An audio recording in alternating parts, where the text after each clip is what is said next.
മഞ്ചേരി വീട്ടിലായതുകൊണ്ട് തന്നെ വെറുതെ ഇരുന്ന് ക്ഷീണം പിടിച്ചിരിക്കുകയാണ് കേട്ടോ. ഇന്ന് വൈകുന്നേരം കാക്കാക്കും ഞാനും നിലുട്ടനും വേറൊരു പരിപാടി ഉള്ളതുകൊണ്ട് തന്നെ അവർ പോവാണ്. നിലുട്ടനും കൂടി പോയി കഴിഞ്ഞപ്പോൾ പിന്നെ വീട് ഉറങ്ങിയ പോലെയാണ് കേട്ടോ. പിന്നെ താത്തത്ത് വരാന്ന് പറഞ്ഞതുകൊണ്ട് അവൾ വെയിറ്റ് ചെയ്ത് ഇങ്ങനെ ഇരുന്നു. മക്കളും വെയിറ്റിംഗിലാണ് ഇതുമ്മൂന്റെ ഒപ്പം കളിക്കാൻ വേണ്ടിയിട്ട്. അതിന് കുറച്ച് കഴിഞ്ഞപ്പോൾ തന്നെ അവരും എത്തിയിട്ടുണ്ട്.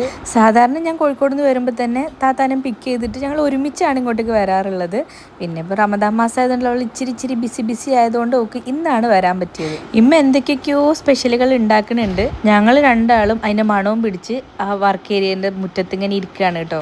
അടുക്കള പണിയിലൊന്നും സഹായിച്ചു കൊടുത്തിട്ടില്ലെങ്കിലും കുറച്ച് വർത്താനം പറഞ്ഞ ഒരു സപ്പോർട്ട് നൽകാം. അതാകുമ്പോൾ ഉമ്മാക്കും കുഴപ്പമില്ല, നമുക്കും കുഴപ്പമില്ല. ഇവിടെ ഒരാൾ നോമ്പും പിടിച്ച് ഇൻസ്റ്റഗ്രാമിലുള്ള എല്ലാ ഫുഡ് ബ്ലോഗും കണ്ട് ഇങ്ങനെ നോക്കിയിരിക്കുകയാണ്. ഇമ്മ ബ്രെഡ് കൊണ്ടുള്ള ഒരു സാധനം, പിന്നെ പാൽവാഴക്ക, പിന്നെ അലീസ ആണ് കേട്ടോ മെയിനായിട്ട് അത് ഉണ്ടാക്കിയിട്ടുണ്ട്. ആരും ഒരു സൈഡിൽ നിന്ന് കഴിച്ചു തുടങ്ങിയിട്ടുണ്ട്. മക്കൾക്ക് ഈ അലീസ ഇഷ്ടമല്ലാത്തതുകൊണ്ട് അവർ ബർഗർ വേണമെന്ന് പറഞ്ഞ് വാശി പിടിച്ച്. അപ്പൊ നോമ്പ് തുറക്കണ ടൈം ആയപ്പോഴത്തേക്ക് അതും കൂടി ഓർഡർ ചെയ്ത് വരുത്തി. പിന്നെ എല്ലാരും കൂടി ഒരു കൂട്ട തീറ്റയായിരുന്നു കേട്ടോ. അതിന്റെ ഇടയിൽ നീനൂട്ടി വീഡിയോ കോൾ ചെയ്ത് അവർക്ക് വരാൻ പറ്റാത്തതിന്റെ ഒരു സങ്കടം ഉണ്ട്. കുറെ ഐറ്റംസ് ഉള്ളതുകൊണ്ട് തന്നെ എന്തൊക്കെയൊക്കെയോ അങ്ങോട്ട് കഴിച്ചു. വയറൊക്കെ ഒരു വിധമായിട്ടുണ്ട് കേട്ടോ. ഞങ്ങൾ കഴിച്ചുകൊണ്ടിരിക്കുന്ന സമയത്താണ് ഹണി എത്തിയത്. അവള് വിശന്ന് വലഞ്ഞു വന്നതാണ്. അവള് വന്ന ഉടനെ തന്നെ കൈ കിട്ടിയതൊക്കെ എടുത്ത് തിന്നാണ് കേട്ടോ.